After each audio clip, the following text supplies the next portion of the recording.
বড়াই গ্রামে নিখোঁজের ৬ ঘণ্টা পর ভুট্টা খেতে মিলল শিশু আবিরের রক্তাক্ত মরদেহ। নাটোরের বিশেষ প্রতিনিধির পাঠানো তথ্যছবিতে বিস্তারিত।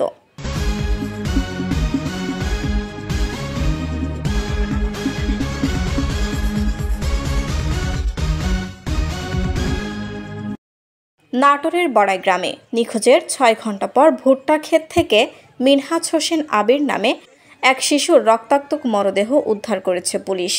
বৃহস্পতিবার ২৬শে জুন রাত ৯টার দিকে উপজেলার মহিষভাঙ্গা এলাকার একটি ভুট্টা ক্ষেত থেকে তার মরদেহ উদ্ধার করা হয়। নিহত আবির একই এলাকার মিলন হোসেনের ছেলে এবং স্থানীয় কিন্ডারগার্টেনের ৩য় শ্রেণীর শিক্ষার্থী। বড়াইগ্রাম থানার অফিসার ইনচার্জ ওসি গোলাম সারোয়ার বিষয়টি নিশ্চিত করে জানান, বৃহস্পতিবার বিকাল ৪টার দিকে সাইকেল নিয়ে বাড়ি থেকে বের হয়ে নিখোঁজ হয় মিনহাজ হোসেন আবির। পরে সন্ধ্যায় তার বাবা থানায় নিখোঁজের একটি সাধারণ ডায়েরি করেন। এদিন রাত ৯টার দিকে বনপাড়া পৌর শহরের মহিষভাঙ্গা এলাকার একটি মশলা ফ্যাক্টরির পাশে রক্তমাখা সাইকেল দেখতে পায় স্থানীয়রা।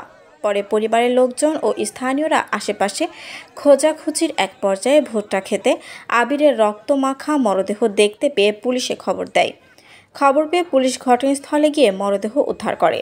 পরে শুক্রবার ২৭শে জুন সকালে ময়নাতদন্তের জন্য নাটোর হাসপাতালের মর্গে মরদেহটি প্রেরণ করা হয়। ওসি গোলাম সারোয়ার আরও জানান, প্রাথমিকভাবে ধারণা করা হচ্ছে এটি একটি হত্যাকাণ্ড। দ্রুত সময়ের মধ্যে ঘটনার রহস্য উদ্ঘাটন করে ঘটনার সাথে জড়িতদের শনাক্ত করে গ্রেফতার করা হবে। এদিকে নিহত আবিরের বাবা মিলন হোসেন বলেন, যারা আমার একমাত্র ছেলেকে নির্মমভাবে হত্যা করেছে তাদের বিচার চাই। শিলা আক্তার, ডেস্ক রিপোর্ট, চ্যানেল এ নিউজ।